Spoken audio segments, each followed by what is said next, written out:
guys, so today I'm gonna be doing a 3-week post-op update on my tumescent liposuction that I got done, well, obviously 3 weeks ago. And I have had a long but steady recovery. At 3 weeks, I am about 70% of the way there, I think. I'm not sure. I think when I showed you guys the last set of photos of my procedure and of the results, it was at about like 50-60%. But with liposuction, it is a long, steady, and slow recovery. It's not a quick fix.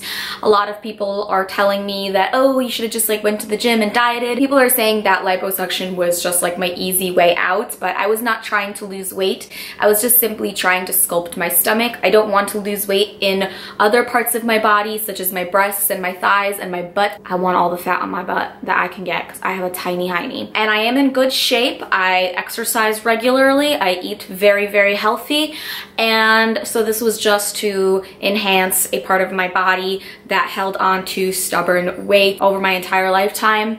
I did not have a lot of liposuction done. I have stated this repeatedly. And no, this was not like an easy way out, because first of all, this shit was $5,000. Trust me. If there was a way for me to diet and go to the gym enough to make this fucking part of my body better, I think I would have tried it and saved myself the $5,000. Like, your girl is not the richest person on the planet. And also, liposuction recovery takes a while. Sometimes you don't see the full results of liposuction until 6 months to a year after the surgery. So no, this wasn't just like a one and done quick fix. After liposuction, you can't just go back to eating unhealthy. You can't just pick up a cheeseburger the next day, because the fat will come back. Except instead of coming back to the area where you had your liposuction, it'll come back to other places like your arms, your face, and if you had liposuction done all over your body, it'll actually go to places like the fatty tissue around your heart, which can actually cause heart disease. So it's not all safe, it's not all bunnies, rainbows, and butterflies. Liposuction is a serious surgery which should not be taken lightly, and it should not be used as a weight loss method, especially if the person who got the liposuction does not already have healthy eating habits. Ideally, somebody getting liposuction should already be within a healthy range of their weight, should already live a fairly active lifestyle, and has been proven to be able to maintain their weight. I have maintained an almost 20-pound weight loss over the past year and a half. So I have my eating habits under control, and like my surgeon said, I was a perfect candidate for liposuction. And I've already talked about this in my previous video. If you guys haven't seen that, I will link that in the description box below so you can check it out and see my progress photos. Now, I will be doing another video in about a month, and that'll probably be my final liposuction video. So for the first 2 weeks, I was told to wear a compression garment. After the first week, I only had to wear it 12 hours a day, but I went ahead and just wore it 24 hours a day because I wanted the best results possible. The compression garment is supposed to help with swelling and is supposed to help with fluid buildup, but other ways that you can do that is just by also drinking a lot of water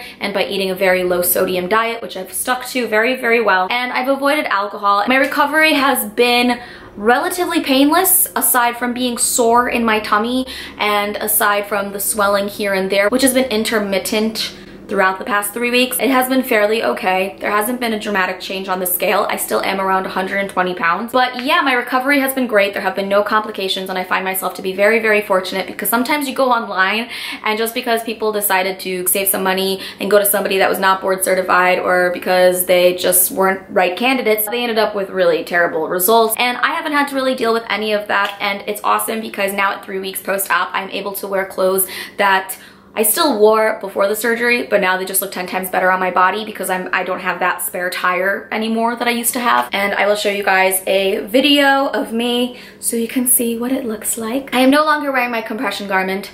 I'm very happy with my results so far, and I can't wait to see even more progress. A lot of people have also asked me if I plan on getting a Brazilian butt lift, or why didn't I get one. And I realized that right now, as of 2017, I probably don't have the ideal body shape. I don't have that perfect hourglass figure that a lot of these Instagram models and like the Kardashians have. As of like the past 4 or 5 years, having a really big butt and a really small waist has become very, very in. And a lot of times I see women that look like this and I'm like, oh my gosh, I'm just like, I shouldn't let the world's beauty standards affect the way I feel about my body. And just because like big butts are in right now, that's great. Like let the big booty ladies have their moment. You know, in the 1990s, it was all about looking like Kate Moss, and now it's all about looking like Kylie Jenner, and in 10 years it might be all about looking like I don't fucking know who. But you should never compare yourself to what is considered beautiful at this particular moment in time. I feel like, yeah, I could have gotten a Brazilian butt lift. Yes, it would have been like twice as expensive, but I think I just need to like embrace my body shape. Like I am a relatively petite girl. I've got a small butt, I got big boobs, like just, you know, so be it. I'm not trying to fix every little thing wrong with me by getting plastic surgery. Like I know I'm not perfect. I'm not trying to strive for perfection. I feel like that's like a really twisted way of thinking, is like just trying to make yourself look perfect. I improved upon an area that was really bothersome to me. So much so that it would be like I would constantly zoom in on it every time I looked at myself in the mirror. It just was of great significance in my mind and made a great deal of a difference with my self-esteem. My butt, even though I know it's not perfect and it's not big and bootylicious, it's fine. Like I can live with it. Like I can go to the gym, I can do squats, make it look a little bit better, but like I have a tiny hiney and it's okay. I'm totally fine with that. It's not like something I obsess over in my head. Same thing with my teeth. I know my teeth aren't perfectly straight, but they're white. I take good care of them and I'm just generally happy with them. If they were an issue and if it really was affecting my life, maybe I would go get them fixed. But I am not striving for perfection. I am just striving to feel the best that I can about myself. And with my new flat tummy, clothes just fit better, and for me that makes a world of a difference. And I feel like anybody watching this, especially young girls, I just want to leave you with this message, and this is something that I've neglected to say in my previous videos. I wanted to get breast augmentation when I was in my late teens and early 20s, and I went to consultations and I felt like I needed big boobs to feel sexy, and my mother was unsupportive of it. My best friend Heather was very unsupportive of it. I never understood why. Like, don't these people want me to be happy? Like, why are these people so against me getting breast augmentation? But they're just like, you're too young, like you need to wait, learn to love yourself the way you are. There's nothing wrong with your boobs. And that was the main thing. There was nothing wrong with my boobs. They just weren't as big as I thought that they had to be in order for me to be sexy. And so I waited 5 years and my breasts actually got a lot bigger. Like, turns out I'm a late bloomer and I love my breasts. I've learned to love them. One is bigger than the other, and yes, they do sag a little bit, but I'm so glad I waited. I know not a lot of young women watch my channel, but if you're out there watching this, just know you don't need plastic surgery to feel beautiful. And if you do feel that there is a part of you that really bothers you, that you feel like you want to fix, try and love that part of you before you go under the knife. Plastic surgery is expensive, has a lot of downtime, and in some cases can have a lot of risks. And it is a lot easier to just accept yourself the way you are before taking that kind of a leap. Now, if you feel uncomfortable with a certain part of your body and you do your research, and after a long time of considering all of your options, you decide that you want to get plastic surgery, then by all means do it, just as long as it's for yourself and it makes you happy and you're not doing it for like your boyfriend or so you look more like Kylie Jenner. And also make sure that you have an overall good self-esteem, because plastic surgery is not going to change really bad self-esteem. You are just going to continue to pick yourself apart even after the surgery. Just know that you don't need plastic surgery to be beautiful. I was beautiful before the surgery. I'm still beautiful. I just feel better.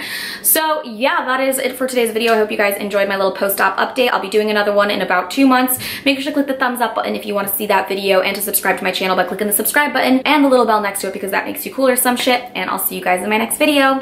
Bye!